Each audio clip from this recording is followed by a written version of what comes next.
Boa noite a todos. Meu nome é Júlia, eu sou estudante de Engenharia Elétrica na Universidade Federal de Goiás e faço parte do projeto de extensão Mulheres nas Engenharias em MCUFG. E é com imensa satisfação que hoje eu abro e dou boas-vindas a todos vocês à nossa palestra virtual sobre Design Thinking. Vamos receber Larissa Ferreira Ulloa, do Sebrae Goiás Delas, desenvolvendo empreendedoras líderes apaixonadas pelo sucesso, em parceria com a MCUFG. Larissa é graduada em Administração pela Universidade Federal de Goiás, pós-graduada em Gestão da Qualidade e Engenharia da Produção pelo IPOG, pós-graduada em Processos e Produtos Criativos pela UFG. Além disso, ela é ex-agente local de inovação pelo Sebrae Goiás, atendendo 45 pequenas empresas dos mais diversos segmentos. Convidada pelo Sebrae Nacional para atuar na Campus Party Brasil como mentora. Atendeu mais de 90 empresas em consultoria de Design Thinking, é consultora credenciada no Sebrae em Design Thinking, diretora de Gestão e Inovação da Estatera Cursos Vestibulares e muito mais. Eu agradeço desde já a disponibilidade da Larissa em oferecer esse conteúdo para todos nós. Agradeço a toda a equipe do projeto de extensão Mulheres nas Engenharias, agradeço a parceria com o Sebrae Goiás Delas e também a parceria com a coordenação do curso de Engenharia de Alimentos, pela professora Maria Acima, neste evento e a todos aqui que estão presentes. Agora, eu irei passar a palavra à Larissa e muito obrigada. Tenha um bom evento. Olá, boa noite a todos. Como vocês estão? Eu acho que já fez uma grande apresentação minha, né? Eu vou compartilhar com vocês a minha página, né? A minha tela. E vocês me falam se está tudo ok. Se alguém puder só me dar um feedback no áudio, né? Porque eu não vou conseguir ver o chat, só me dar um feedback no áudio se está tudo ok. Ok, tudo tranquilo. Só lembrando, gente, que nós estamos gravando esse nosso evento para depois poder disponibilizar. Então, eu peço que, por gentileza, desativem as câmeras e aproveitem.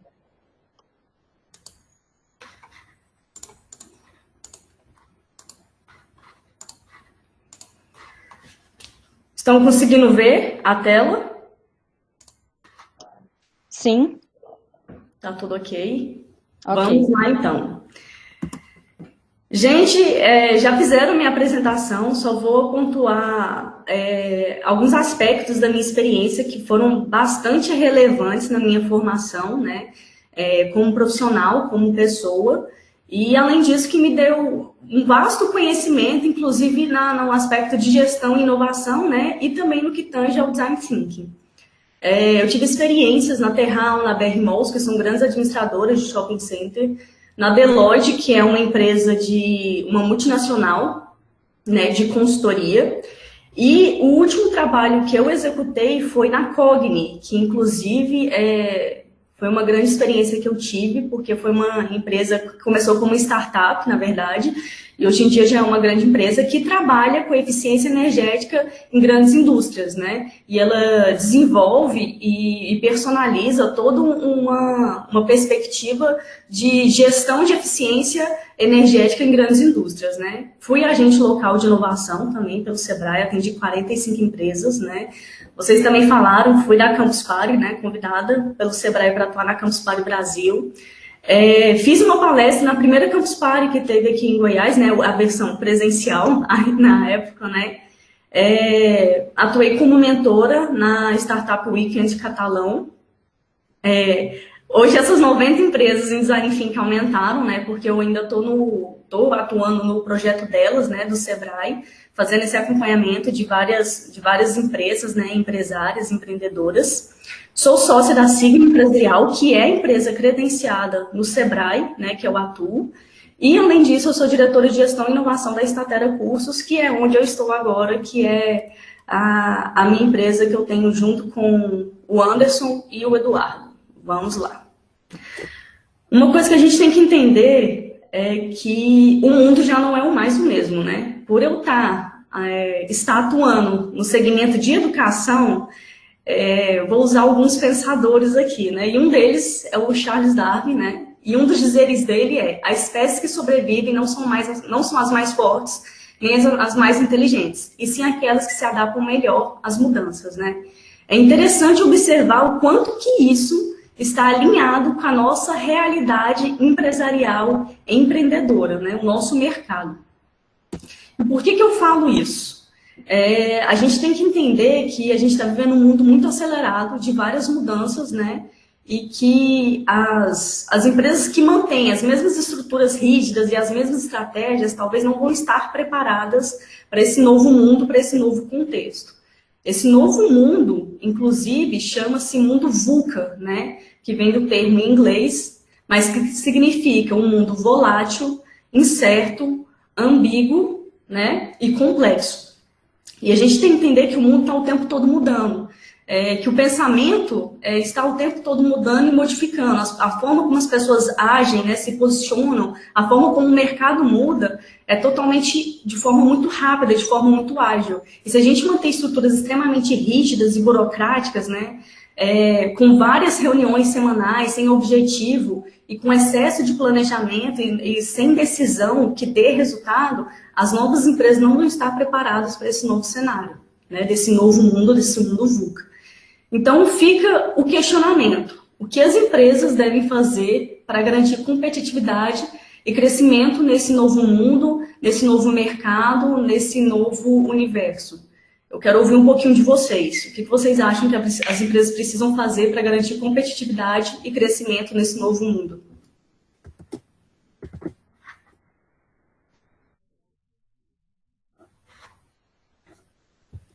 Eu acho que elas precisam escutar os clientes dela, né? Fundamental. Pode participar, gente. Vamos lá.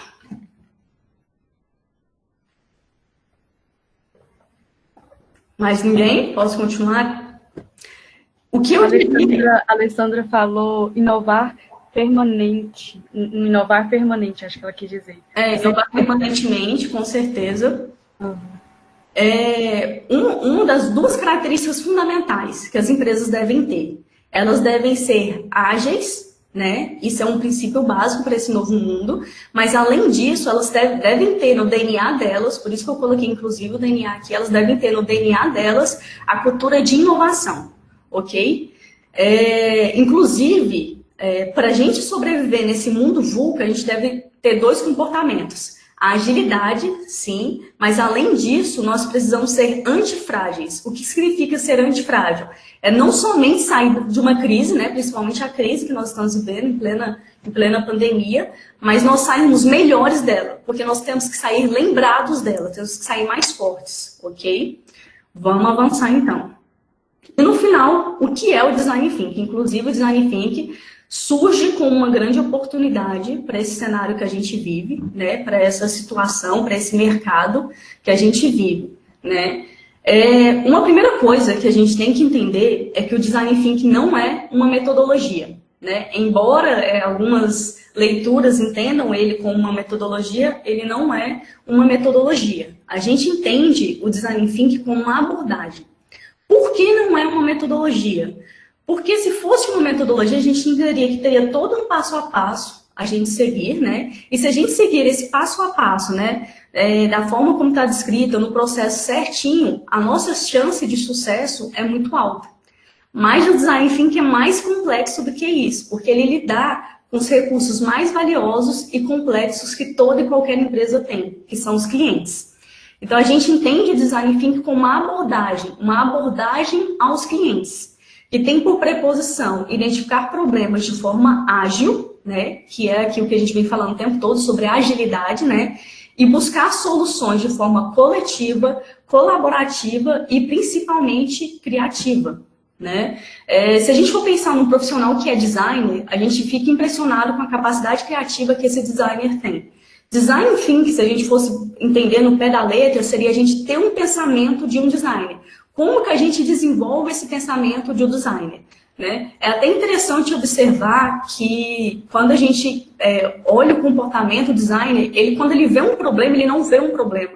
Ele, na verdade, vê milhares de possibilidades e soluções para resolver o problema.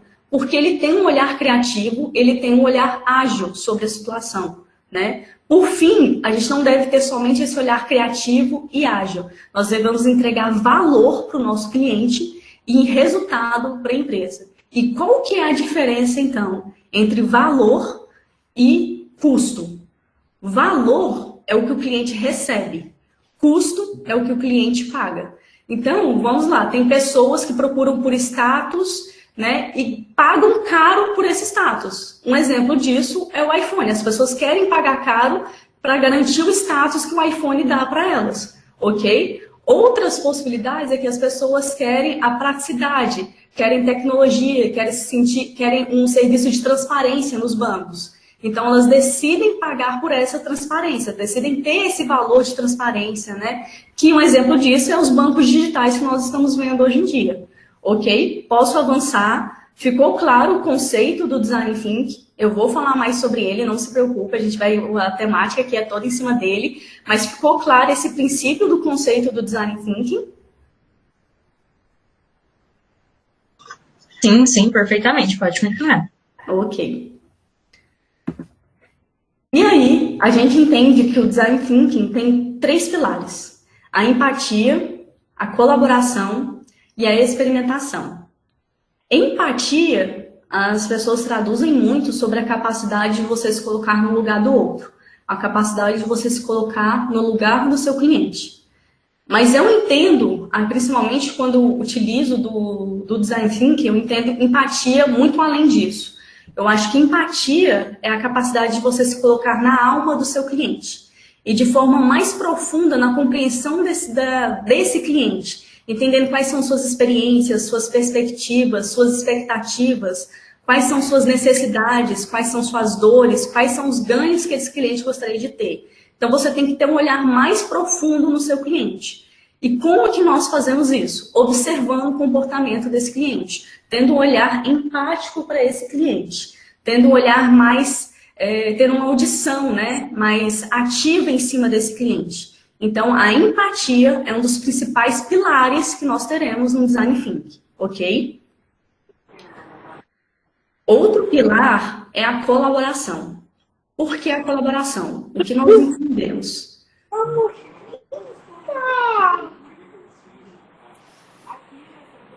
Posso continuar? Pessoal, vamos tomar cuidado com o áudio, com as câmeras ligadas, por gentileza. Pode continuar assim, Larissa. Tá, perdão. O que nós entendemos do pilar da colaboração?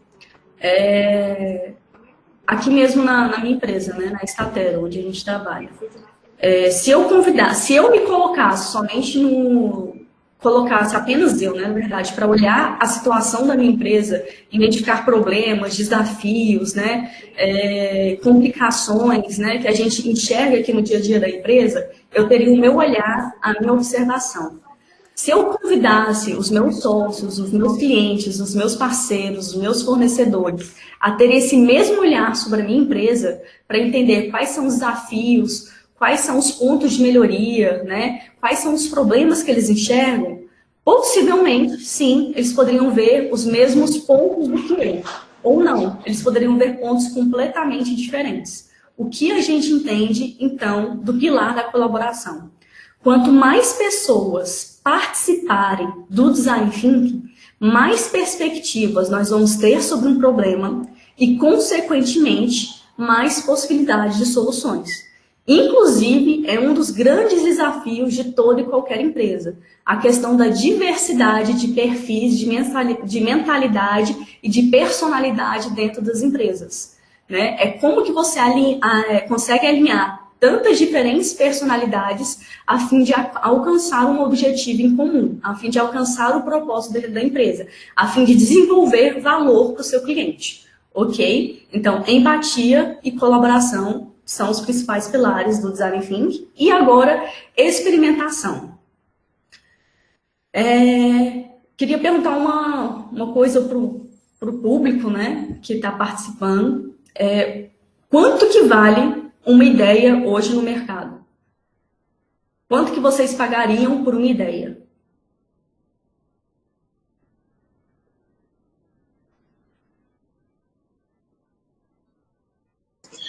O Bruno, ele respondeu, ideia vale nada. E o Bruno acertou. Gente, só uma curiosidade. O Bruno, ele é meu sócio na Sigma. Ele falou assim, Larissa, eu vou participar, que eu tô curioso. Ele é meu sócio, não, inclusive, perdão. Ele é meu colega no... É meu sócio, sim, mas também é meu colega, também foi meu colega no Sebrae, né? Eu falo sócio até porque eu lembro dele mais como meu amigo, mas vamos lá. E realmente o Bruno tá certo. Uma ideia, por si só, não vale nada, né? Se alguém chegasse para mim com uma ideia, falasse assim, Larissa, eu tenho uma ideia excelente para sua empresa. Tá, e aí? Qual é o resultado dessa empresa? O que eu vou ganhar com ela? Qual é o valor, né, que ela tem? Então, uma ideia por si só não vale nada. O que tem valor é o resultado da ideia. Então, vamos lá. As pessoas não pagam por ideias. As pessoas pagam por resultados. Elas querem ver resultados de grandes ideias. Larissa, eu não tenho recurso suficiente para aplicar a ideia. Use os recursos que você tem. Mostre que você é capaz de desenvolver uma solução, né? E que entregue resultado, mesmo que mínimo, mas mostre esse resultado, né? Independente da quantidade de recursos que você tem. Então, vamos lá. Empatia, colaboração e experimentação. E aí vem uma questão. Por que as empresas, empreendedores, empresárias, né, não têm dificuldade de ir para a etapa de experimentação? Por que as pessoas não experimentam novas ideias, não testam novas ideias, novas soluções? Eu queria algumas sugestões do porquê que isso acontece.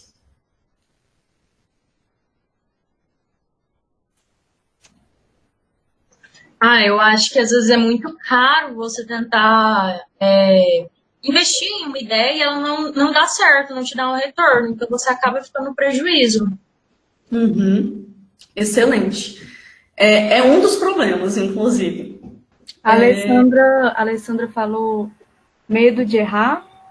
Medo de errar. Medo de não ter retorno, né? Que acho que foi um pouco que o Ágil falou. Sim.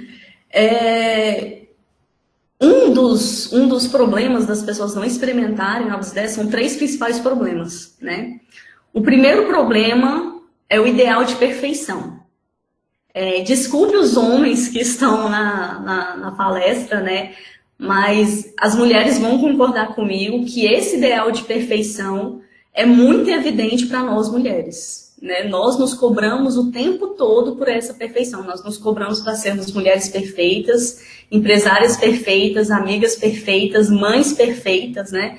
Então, essa cobrança nas mulheres é muito evidente, né? Mas por que de forma geral isso acontece entre homens e mulheres? Por conta da nossa criação. Desde pequenos, nós fomos criados da seguinte forma. Se você fazia alguma coisa boa, uma ação boa, tirava uma nota boa, o pai e a mãe ia lá e comemorava tudo, dava os parabéns, tudo, mas a gente não sentia aquele engajamento, né? Não tinha aquele voo, aquela coisa toda, né? Mas se a gente errasse, fizesse uma travessura, fizesse alguma arte, tirasse nota ruim, então a cobrança, a crítica era muito mais decisiva, né? Isso é tão claro que nós temos uma facilidade muito maior de identificarmos nossos defeitos do que nossas qualidades. Nós lembramos mais dos nãos que tivemos do que dos sims, né? Então é por conta disso. E isso cria 2 problemas pra gente, esse ideal de perfeição. O primeiro problema é esse medo de tentar, porque a gente vê um mercado extremamente complexo, com vários concorrentes, com uma diversidade muito grande de clientes, e que agora nós temos a pandemia, né? Então a gente vê um cenário muito incerto e que isso nos traz esse medo, porque nós fomos, né, educados, de certa forma, a ver um cenário perfeito e atuar de forma perfeita. E outro problema que esse ideal de perfeição pode trazer é a própria questão de um bloqueio criativo. O momento que a gente é mais criativo é na nossa infância. E o momento que a gente é mais criativo é quando a gente faz arte, faz travessura. Não estou falando que a gente não tem que dar bronca, tá? A gente tem que dar bronca sim. Mas talvez seja a forma como fazer no sentido de não impedir o lado criativo da criança para que ela desenvolva isso também na fase dela adulta. Bacana? O outro problema que a gente encontra na etapa de experimentação foi o que vocês falaram, foi a questão de não ter dinheiro suficiente. E eu vou além disso, às vezes a gente não ter recursos suficientes. Às vezes a gente não tem dinheiro, às vezes a gente não tem pessoas, às vezes a gente não tem conhecimento, né? Então, esse é um dos problemas das pessoas não experimentarem novas ideias. E o outro problema, que é muito recorrente, tá? Que é realidade de quase todas as empresas brasileiras, e passo isso sim na minha empresa, né, em algumas situações, que viver apagando incêndio. Né? Acontece um problema, eu vou lá e quero resolver aquele problema de forma pontual. Então, é a falta de tempo. Né? Isso é uma das justificativas também, é a falta de tempo, não tenho tempo. Por quê? Nós estamos o tempo todo querendo resolver problemas de forma pontual, olhando aquele problema do cliente e resolver aquele problema do cliente. Mas se a gente tivesse um olhar estratégico e criativo para o problema do cliente, a gente não resolveria somente o problema do cliente. A gente iria entregar valor para o cliente e resultado para a empresa. E, consequentemente, a gente teria mais tempo para desenvolver mais soluções dentro da empresa. Ficou claro? Então, os 3 pilares são empatia, colaboração e experimentação. E os 3 grandes problemas, né, que as pessoas têm na etapa de experimentação é ideal de perfeição, recursos e tempo. Bacana? Eu não sei se vocês repararam, mas em nenhum momento eu falei sobre implementação ou execução. O que eu falei foi sobre experimentação e teste. É engraçado perceber que quando nós utilizamos a palavra implementação e execução, a gente associa ao ideal de perfeição. A gente entende que vai ter um resultado perfeito. Mas quando eu utilizo experimentação e teste, eu entendo que eu vou dar o meu melhor e eu vou estar aberto a críticas no sentido de saber o que eu preciso melhorar no meu processo para otimizar meus resultados e entregar valor para o meu cliente. Bacana? Posso avançar? Pode sim. Ok. Tim Brown fala: vivenciar o design thinking é se envolver em uma dança entre 4 estados mentais. É o momento que a gente vai divergir e criar opções e o momento que a gente vai convergir e fazer escolhas. Larissa, eu não estou entendendo nada. Como que isso funciona? Inclusive, esse conceito é chamado de duplo diamante. Vou mostrar agora no próximo slide como que isso funciona. Nós temos 2 diamantes no design thinking, né, que a gente chama de duplo diamante. O primeiro diamante a gente chama de concreto e o segundo diamante nós chamamos de abstrato. Por que o primeiro diamante nós chamamos de concreto? Porque ele está focado no problema, no entendimento do problema. E a gente tem uma imersão para compreender esse problema. O problema é real, o problema existe na empresa e, portanto, o problema é concreto. E como que funciona isso? Nós primeiro vamos entender o problema. Para entender o problema, nós vamos abrir o diamante. O que significa abrir o diamante? Nós vamos criar opções. Quando a gente começa a aprender mais sobre o problema, nós vamos ampliando o nosso conhecimento sobre esse problema. Nós vamos fazendo várias observações, vamos tendo um olhar empático para o cliente. Nós vamos desenvolver a escuta ativa e empática com o cliente, correto? Consequentemente, nós vamos ter diversas observações, diversos conhecimentos sobre o entendimento daquele problema. A partir disso, nós conseguimos fechar o diamante. O que significa fechar o diamante? Significa agora que nós estamos convergindo, fazendo escolhas. Ou seja, diante de todas as observações que nós fizemos, de todo o olhar que tivemos, o que realmente é o problema que queremos resolver? Nós vamos definir de forma mais assertiva qual é esse problema. E o que pode acontecer, e é natural isso acontecer, é o problema que ficar definido aqui nessa etapa ser diferente do problema que a gente tinha como entendimento inicial. E por que isso acontece? Porque nós ampliamos nosso conhecimento no entendimento desse problema, ok? Então, nós chegamos agora no segundo diamante, inclusive tem um momento de congruência aqui, ok? Por que nós chamamos o segundo diamante de abstrato? Porque ele ainda está no plano das ideias. É o momento que a gente vai começar a idealizar soluções para resolver o problema que ficou definido aqui. Então, é o momento da gente idealizar soluções. E, de novo, o diamante volta a abrir no sentido de ter ideias para resolver o problema. Uma técnica bastante importante aqui, eu não sei se vocês conhecem, é o brainstorming ou tempestade de ideias, né? Como a gente chama aqui no português, né? E o que seria essa tempestade de ideias?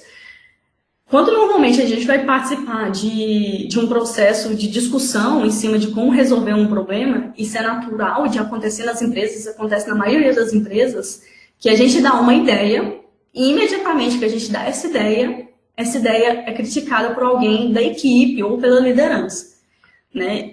Esse é o modelo tradicional de dar ideias, não é o brainstorming, não é a tempestade de ideias. E esse modelo tem 2 pontos negativos. O primeiro ponto negativo é que quando a gente critica imediatamente a ideia do outro, a gente cria um bloqueio criativo na pessoa. A pessoa se sente bloqueada a dar novas ideias, a dar novas sugestões.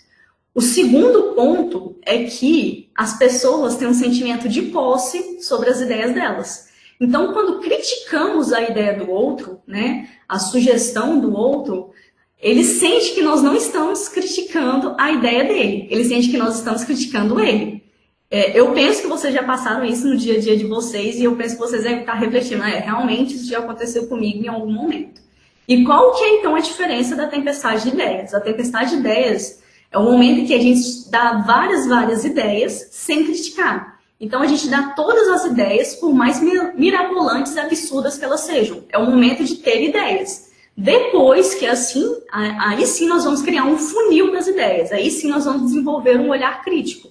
E o que esse olhar crítico vai se basear? Vai ser em a gente analisar pontos positivos e pontos negativos das ideias. Bacana?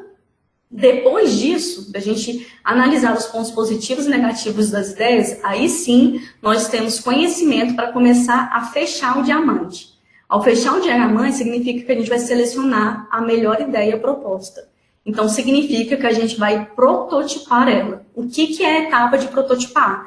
É você desenhar essa ideia, colocar o passo a passo de como ela vai funcionar, criar um protótipo de como essa ideia vai funcionar, ok? Depois que prototipar, aí sim nós vamos testar, que é realizar essa ideia. Pegar um público, uma fatia dos nossos clientes e testar com esses clientes para saber qual é o retorno deles. O que a gente precisa melhorar no nosso layout, o que a gente precisa melhorar na nossa comunicação, as funcionalidades estão bacanas, né? Então, a partir disso, a gente consegue testar.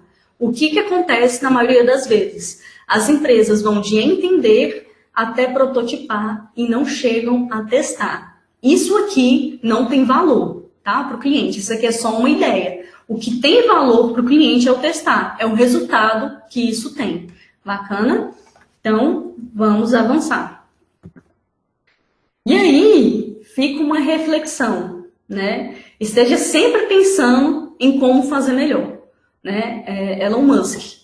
Inclusive, uma das a abordagem do Design Thinking, ela tem 2 perspectivas, tem sim a questão do duplo diamante, mas a gente entende o Design Thinking, sim, na perspectiva da criatividade, de ideias, de soluções, né? Mas a gente também tem que ter um olhar de gestão eficiente sobre o Design Thinking. E isso a gente consegue aplicar com a perspectiva da melhoria contínua, né? Então, o Design Thinking traz esse olhar também. Vamos lá avançar. E aí vem o Design Thinking no mercado. Larissa, como que a gente aplica isso no mercado? Como que isso é possível? Eu peguei 2 exemplos de pequenas empresas, tá?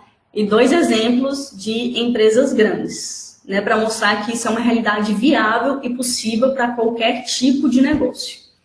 Na engenharia, a gente pode aplicar o Design Thinking no sentido de uma diversidade de equipe como oportunidade de identificar problemas sobre diferentes pontos de vista. Larissa, não entendi. Vou dar um exemplo. Na empresa que eu trabalhei, a Cogni, que trabalha com eficiência energética, a pessoa mais jovem da equipe tinha 20 anos. E a pessoa mais velha da equipe tinha 63 anos, né? Então, são pessoas com diversos olhares, né? Com diversas experiências. E essa contratação desse senhor de 63 anos, além dele, teve outro senhor de 56 anos, eles atuavam, por incrível que pareça, justamente no desenvolvimento de soluções, no desenvolvimento de software. Larissa, como que eles entendiam? Lógico, eles tinham toda a formação deles, todo o conhecimento, né? Mas, além disso, como que eles agregariam valor, né? O ponto de vista dele eram as experiências que eles já tiveram, seja no atendimento de outras empresas, ou seja na experiência que eles tiveram em grandes indústrias. Inclusive, o senhor de 63 anos era um estagiário, ele tinha voltado a estudar, né? E ele estava desenvolvendo, né? Mostrando o olhar dele, que ele tinha sido gerente de indústria durante 20 anos. Ele estava mostrando um pouco da experiência dele para os colaboradores da equipe, mostrando o olhar dele, de como enxergar os problemas dentro da indústria. Bacana. O outro ponto é a educação. É como a gente utilizou o Design Thinking aqui na nossa escola, na Statera, que a gente desenvolveu um novo modelo de negócio, né, uma nova proposta. Nós somos um pré-vestibular, mas nós não somos um pré-vestibular tradicional. E a gente identificou que os nossos clientes, que no caso os alunos, queriam algo a mais. E a gente conseguiu desenvolver esse algo a mais, dando mais autonomia e liberdade para o usuário, que no caso é o nosso aluno, né? E a gente conseguiu fazer isso envolvendo também tecnologia, né? Nós não entendemos a tecnologia, por mais sim que a tecnologia seja sim, às vezes uma distração, nós assumimos que a tecnologia pode ser sim uma oportunidade de otimização do comportamento desse cliente, né? Da forma como ele estuda. Bacana. No que tange a acessibilidade, foi o desenvolvimento de uma bengala inteligente que usa o Google Maps e sensores para identificar obstáculos com a finalidade de facilitar o dia a dia do cego, né? Saiu errado aqui, o dia a dia do cego. Isso, inclusive, foi desenvolvido por um engenheiro cego. É uma ideia muito bacana, foi desenvolvido por um engenheiro cego. Ele via dificuldades na rotina do dia a dia dele, né? Por questões de obstáculos, questão de meio-fio, questão de não ter rampa, questão de asfalto, de asfalto danificado, né? Questões de árvores que às vezes não indicavam. E ele conseguiu desenvolver esse sensor, essa bengala inteligente que utiliza o Google Maps e sensores para evitar quedas, né? E outro é na arte e na cultura, uma plataforma que entende hábitos e costumes de seus usuários e desenvolve novos lançamentos com base nessas experiências. Esse acredito que vocês conhecem muito bem, que é a Netflix, né? A Netflix faz isso de forma muito assertiva, muito clara, quando ela começa a entender o comportamento dos seus clientes no que eles procuram de conteúdo, de série, de filme, né? Inclusive, se a gente for prestar atenção, grandes séries estão tendo como protagonistas jovens, né? Para trazer justamente esse protagonismo jovem. E trazer essa reflexão de uma liderança jovem. Bacana. Posso avançar? Pode, Larissa. Tá muito interessante. Antes de avançar, eu gostaria de saber se vocês têm alguma ideia de outras sugestões que poderiam ter surgido do Design Thinking.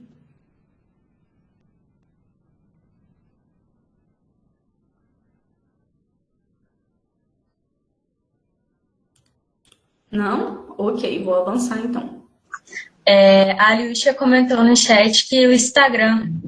Sim, o Instagram também. E ele vem mudando o tempo todo, né? Entendendo esse comportamento do cliente. Inclusive, eu vou apontar uma coisa aqui. Por exemplo, vocês, antigamente, o que era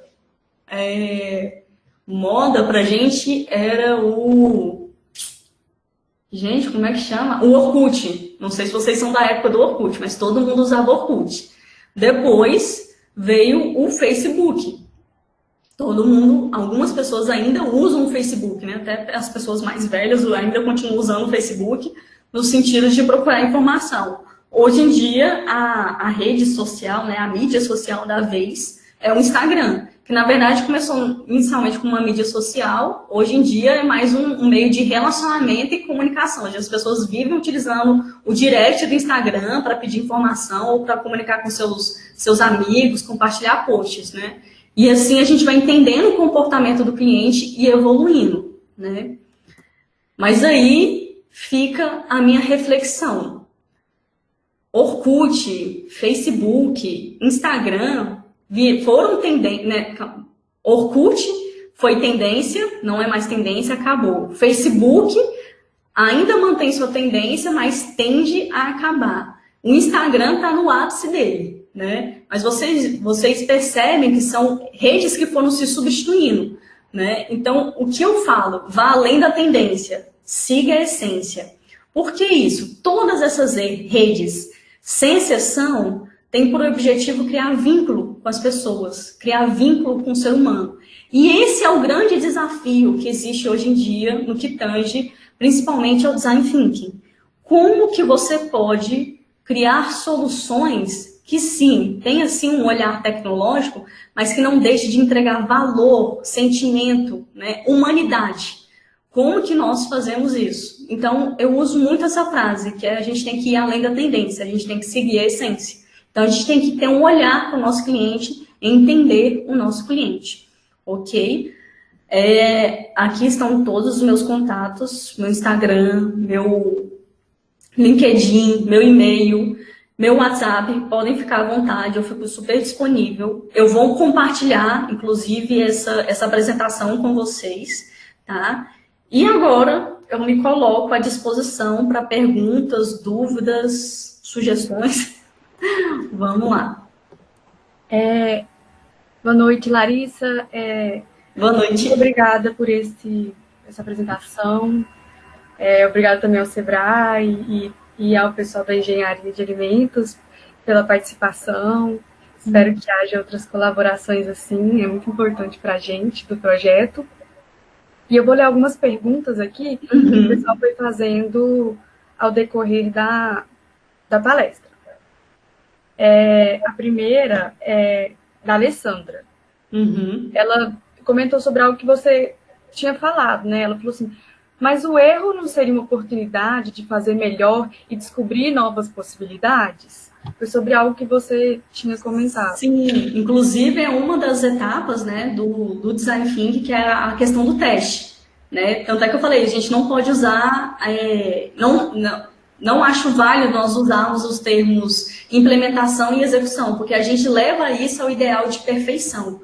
Mas sim, a etapa de teste é onde nós somos passíveis de erro. E nós temos que identificar esse erro e agir de forma ágil, né, para identificar a melhor forma como nós podemos entregar valor para o nosso cliente. Então, o erro pode sim ser uma oportunidade, mas o que acontece na maioria das vezes é as pessoas abandonarem uma ideia, uma solução, porque não enxergam uma melhoria no processo. Outra pergunta que teve foi da Liúcha. Como aplicar o Design Thinking no dia a dia? Tá. Vamos lá. Como que eu aplico o Design Thinking no meu dia a dia? Primeiro, no que tange, se você for empresário, mas tem um olhar no seu cliente, sempre tem um olhar no seu cliente. E não é questão de fazer pesquisa de satisfação, pesquisa para entender o comportamento desse cliente. Isso ajuda? Ajuda.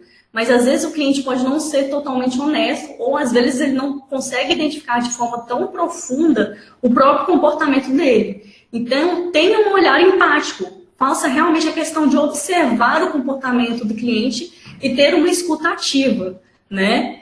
Em relação a você, tenha um olhar sobre você. Tá? Identifique quais são os seus pontos de melhoria, os seus pontos de progresso, os seus pontos que você enxerga que tem um grande potencial, né? E desenvolva isso, tenha um olhar sobre isso, entenda o que você precisa melhorar. E com base nisso que você precisa melhorar, comece a criar ideias. Como que eu posso me melhorar ou melhorar o meu relacionamento com o meu cliente? Bacana? Quem fez isso de forma bem legal, tendo um olhar muito empático no cliente, foi o Nubank.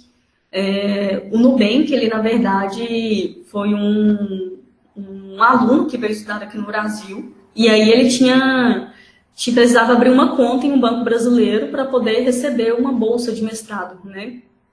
E para isso ele viu tanto que era burocrático quanto que era chato. E aí ele decidiu desenvolver um banco totalmente transparente e personalizado pelo próprio usuário, no sentido de entregar valor, né? Então, ao invés de ter um banco que manda no cliente, é o cliente que manda no banco. Ele simplesmente ouviu as dores do seu cliente. Ninguém esperava um banco digital, ele simplesmente criou. Bacana? Agora, a Júlia, ela perguntou se existe alguma restrição para a aplicação do Design Thinking nos negócios. Algo como um nicho específico, talvez. Não.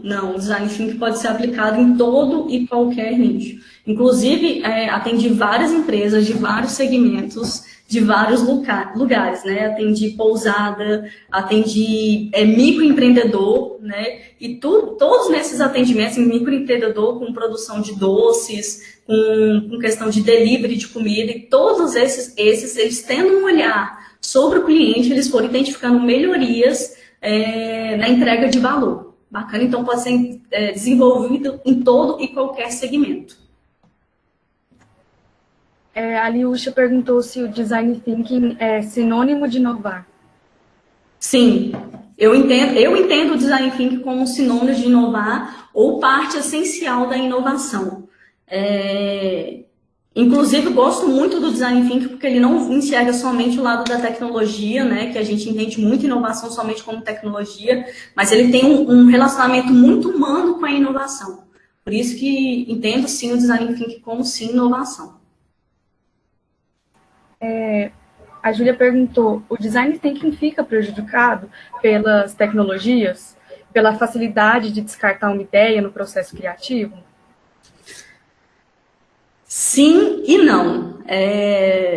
A grande pegada do Design Thinking é justamente essa, a gente não desenvolver uma tecnologia descartável, né? Desenvolver uma tecnologia que entregue valor. O que talvez pode ter acontecido é que durante o Design Thinking, o desenvolvimento da ideia tenha sido somente no sentido de resolver um problema de forma pontual, e não no sentido de entregar valor para o seu cliente. Por isso, sim, que às vezes o uso da tecnologia para fazer essa questão ágil pode não entregar o valor que o cliente espera. O Rafael Gonçalves, ele pergunta, na parte de prototipagem, como as definições e os planejamentos podem ser feitos? Aí ele pergunta se talvez usando uma ferramenta como o ciclo PDCA. Sim, inclusive é uma das ferramentas que eu utilizo nas minhas consultorias. Além disso, eu utilizo Jornada do Cliente, também é muito importante, depois posso falar de algumas ferramentas. Outra ferramenta muito legal que é o PM Canvas, né? Project Model Canvas. O Design Sprint. Então, todas as ferramentas são excelentes para desenhar e prototipar, né? Você começar a criar. Mapa mental também é uma delas, então você pode utilizar de várias ferramentas. Inclusive, eu não sei se cheguei a falar de que realmente o Design Thinking não é uma metodologia, mas ele se apoia em muitas ferramentas que auxiliam no desenvolvimento dele. Por exemplo, para a gente compreender a questão da empatia, compreender o nosso cliente, né? A gente pode usar a persona ou o mapa da empatia também, ok? Essas foram as perguntas. Se você quiser complementar com mais alguma coisa, Larissa, está aberto. Mas, de qualquer forma, eu já deixo aqui de novo o meu agradecimento a você e a Sebrae, a todas as pessoas que estão participando aqui, o pessoal do projeto de extensão Mulheres na Engenharia, aos outros projetos vinculados, o delas. E só também, fazendo um comentário, eu vejo muito isso que você falou nos hackathons. Hoje em dia está na moda, né, essa questão do hackathon. Sim. E eles focam muito nessa coisa de design thinking. Para resolver, eles dão um problema para quem não sabe, você é uma competição onde você tem um problema e você tem que criar alguma coisa, resolver aquele problema. Às vezes é na área da saúde, às vezes é na área da educação.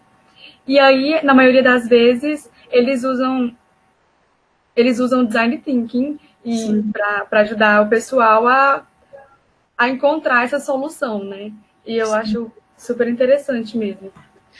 Inclusive, quando eu participei da Startup Weekend Catalão, foi aplicado muito desse conceito, né? Das pessoas, às vezes as pessoas decidem resolver um problema, né? Acham que aquilo é um problema e quando vai para campo, vai analisar o comportamento do cliente, vai pesquisar com o cliente, vai ouvir o cliente, ele começa a perceber que aquilo não é um problema, né? E que, na verdade, o problema do cliente é outro completamente diferente. O que a gente vê muito é as pessoas desenvolvendo soluções, pensando que estão entregando valor para o cliente e, na verdade, continuam entregando mais do mesmo, né? E, assim, como que a gente pode ir além disso? Como que a gente pode entregar algo significativo, algo memorável, algo de valor para o nosso cliente? Esse é o grande questionamento, né? Não é algo simples de se fazer, né? Mas utilizando os pilares do Design Thinking, a gente consegue desenvolver isso de forma mais prática e real dentro da empresa.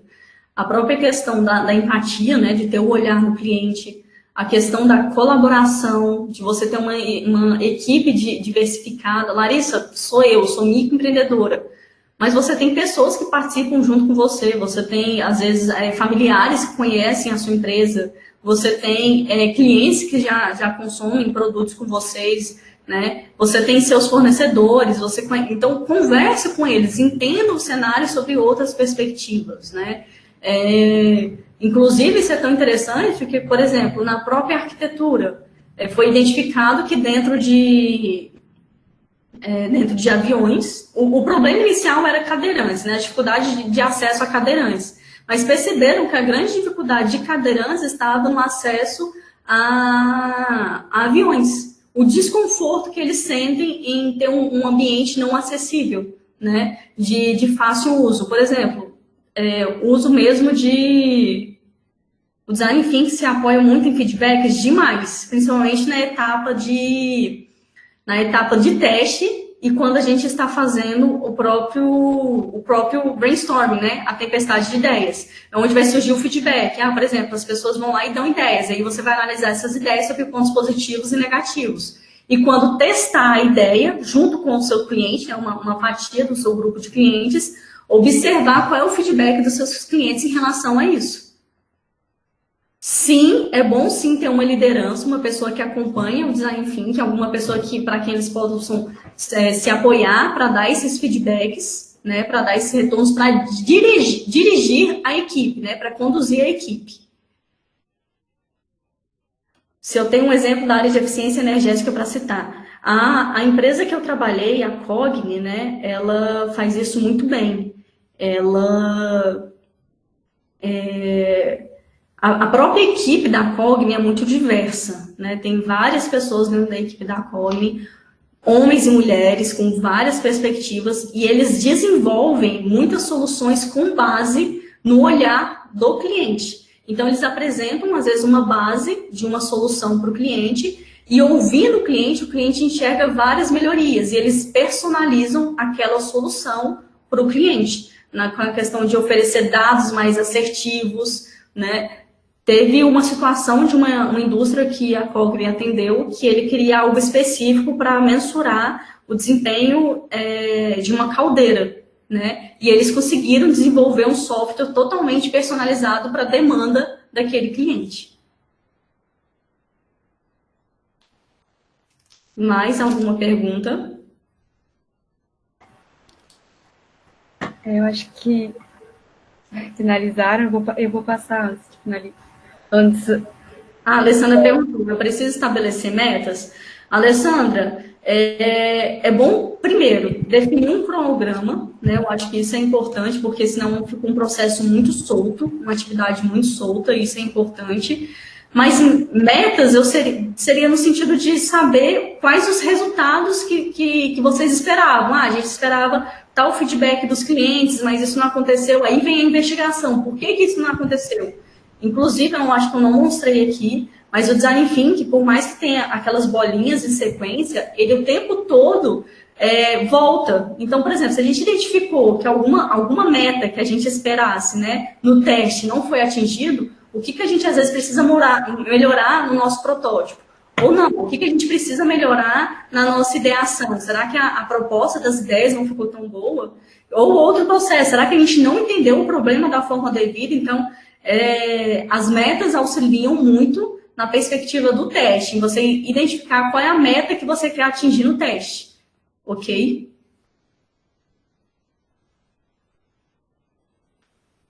Mais outra dúvida?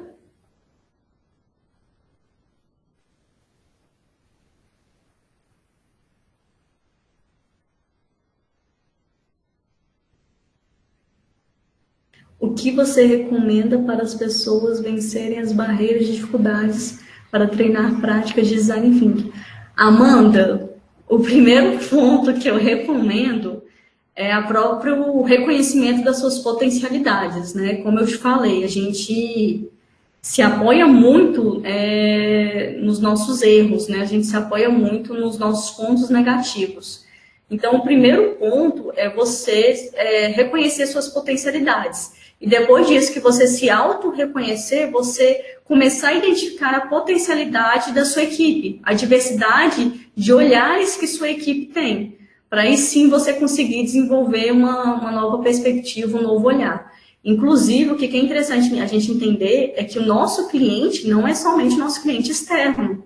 O nosso cliente também é nosso cliente interno. Então, por que nós não perguntarmos para a nossa equipe? Por que nós não temos um olhar na nossa equipe para enfrentar essas dificuldades e barreiras?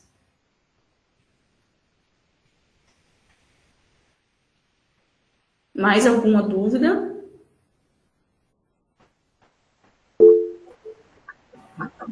Pessoal, se vocês tiverem dúvidas, podem mandar no chat. Eu queria agradecer a Larissa, muito obrigada pela sua palestra, é realmente algo muito interessante, daí é para a gente ficar muito tempo aqui discutindo. Eu gostaria muito de agradecer a parceria do Sebrae UES delas e também a coordenação do curso de Engenharia de Alimentos e a professora Maria Acima, que está aqui presente. Professora, se a senhora quiser dizer alguma coisa, fique à vontade.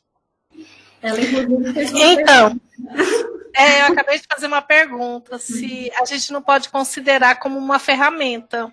Não, porque o Design Thinking, na verdade, ele se apoia em diversas ferramentas. Então, ele não é uma ferramenta única, entendeu? A gente entende ele como uma abordagem, porque ele é extremamente complexo, né? Como eu falei, ele tem os recursos mais valiosos da empresa, que são os clientes. Ah, sim. Muito obrigada. Obrigada, Larissa. Nada. Foi ótimo. Obrigada. Ficou bem claro para vocês o Design Thinking? Sim, ficou sim. Obrigada, gente. Certo, então, gente, muito obrigada. Agradeço a todos que prestigiaram o nosso evento. E, novamente, obrigada, Larissa. Obrigada a todas as nossas parcerias. E agora eu passo a palavra para a professora Cacilda para poder encerrar a nossa palestra. Agradecemos a todos pela presença, a palestra, agradecemos Larissa, ao projeto delas, o Sebrae, essa parceria, ela vem contribuindo muito com o nosso projeto, na parte de empreendedorismo, ideias, e também agora com a nova parceria também com a Engenharia de Alimentos, da UFG, a professora Acima, e agradecemos a todos pela presença. Obrigada. Cacilda, eu quero agradecer muito a vocês pelo convite, né, por essa oportunidade. Quero agradecer a Júlia e a Amanda por intermediar, né, essa palestra, né, todo o apoio que elas deram. E, enfim, estou à disposição. Agradeço ao Sebrae também pela oportunidade. E estou à disposição para compartilhar mais da experiência que eu tenho tido, né, com o projeto delas e com esse relacionamento que eu venho tendo com mulheres empreendedoras. Muito obrigada. Só mais um comentário, pessoal, que quem quiser a emissão do certificado, eu vou estar mandando ali no chat o link para o Simpla, e aí vocês preenchem certinho, que o certificado já vai ser mandado diretamente no e-mail que vocês cadastraram. Ok? Obrigada. Tenha uma ótima noite.